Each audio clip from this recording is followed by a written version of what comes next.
Quello che cerco io è solo un po' di serenità, non ho smania di risolvere i problemi della civiltà, di risolvere i problemi della società, di debellare la droga, di combattere o risolvere i problemi legati all'integrazione tra le razze. Io vorrei solo poter vivere serenamente a casa mia. Il sogno di Marco Trevisan è vivere tranquillamente nella sua città, nel suo quartiere, in casa sua. Un sogno che non si avvera, quello dell'ultimo italiano rimasto in via Cairoli, a Padova, la strada da cui tutti gli altri italiani sono scappati via per non vedere più scene come queste.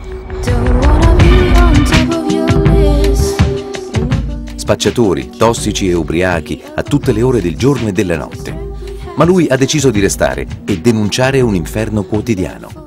Guarda subito, guarda! Questo è mio, io ho dato tempo! Io ho dato tempo intero! Questa no!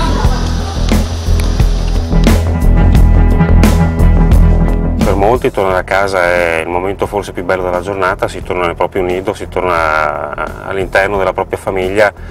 Per me non è altrettanto, perché io torno in realtà nel mio degrado, non nella mia casa, nel mio inferno, nel mio incubo. Questa è la mia strada, adesso vi porto a visitarla, però per cortesia nascondete le telecamere. Seguiamo Marco utilizzando una telecamera nascosta. Finestre e porte delle abitazioni, dove ormai vivono solo stranieri, sono serrate. In strada un assembramento di gente che urla e beve. Sono in gran parte extracomunitari. Ormai questa è la loro zona. Effettivamente il colore della mia pelle è spesse volte diverso da quello degli altri, però francamente non è questo il problema. Il disagio che provo è il fatto che purtroppo in mezzo a queste persone ce ne sono molte che compiono atti delinquenti e usano comportamenti fortemente incivili. Qui non ci sono leggi, anzi ce n'è una sola. Se non ti piace quello che vedi, vendi casa e vai via, come hanno fatto tutti gli altri.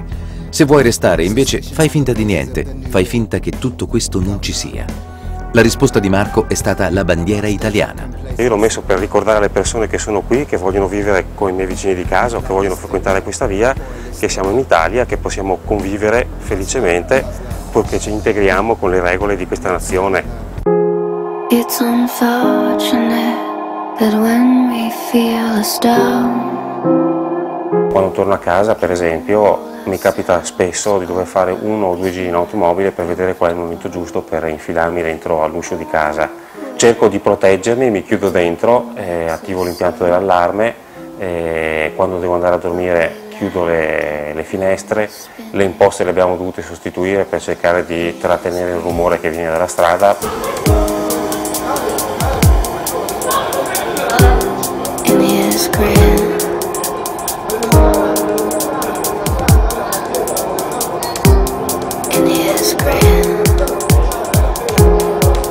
Se mi affaccio alla finestra di casa, questi mi lanciano le bottiglie di birra addosso. Vuol dire che qualche volta torno a casa dal lavoro e trovo qualcuno in ombra che esce fuori e mi fa questo gesto qua, molto eloquente. E una volta addirittura ho trovato una bella busta grande che non riuscivo a capire cosa contenesse, e quando l'ho tagliato ho sentito un odore allucinante che usciva e c'era la testa di un animale spogliata.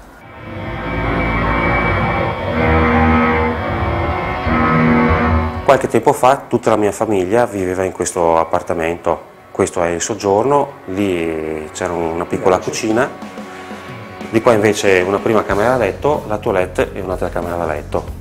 Mio papà se n'è andato, mia madre purtroppo è mancata, i miei fratelli si sono sposati e hanno preferito trasferire la famiglia o costruire la famiglia in un luogo più salubre, più sano. I negozi, i negozietti che c'erano un tempo, piano piano se ne sono andati tutti quanti, anche i più grandi e i più storici. Al loro posto ci sono bazar, call center, negozi che trasferiscono soldi all'estero. Negli ultimi 10 anni Marco ha visto andare via da qui tutti i vicini di casa, gli amici e persino i familiari. Ormai qui lo straniero è lui. Se io vivo qui è proprio perché sono tutt'altro che razzista. Se io vivo qui e il mio vicino di casa è pakistano da una parte e cinese dall'altra, di fronte ci sono dei rumeni. Se io vivo qui e convivo con queste persone e voglio bene loro e loro vogliono bene a me, è perché non sono razzista, ed è anche proprio per loro e con loro che combattiamo questa battaglia. Noi non ce l'abbiamo tra di noi, tra residenti, tra vicini di casa, noi ce l'abbiamo con le persone che sono in strada, che bivaccano, che bevono, che urinano, che urlano, che non ti lasciano dormire, che molestano le mogli, che spacciano la droga. Quelle persone lì devono smetterla di fare queste cose e lo Stato dovrebbe darci una mano a vivere. A Padova, via Cairoli è solo una delle strade del degrado nella zona della stazione. Facciamo un giro nel quartiere. Nelle vie troviamo di tutto, dagli spacciatori agli ubriachi, mentre chi vive qui subisce in silenzio e non può nemmeno andare via.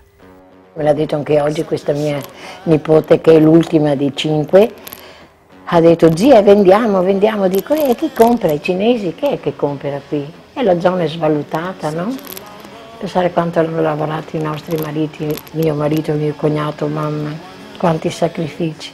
We can roll ourselves over 'cause we're Il giorno che dovessi andarmene ammainerò e isserò la bandiera bianca. Io spero che non ci sia, però senz'altro se nessuno mi dà una mano questo giorno arriverà presto. when we're spinning in his grin.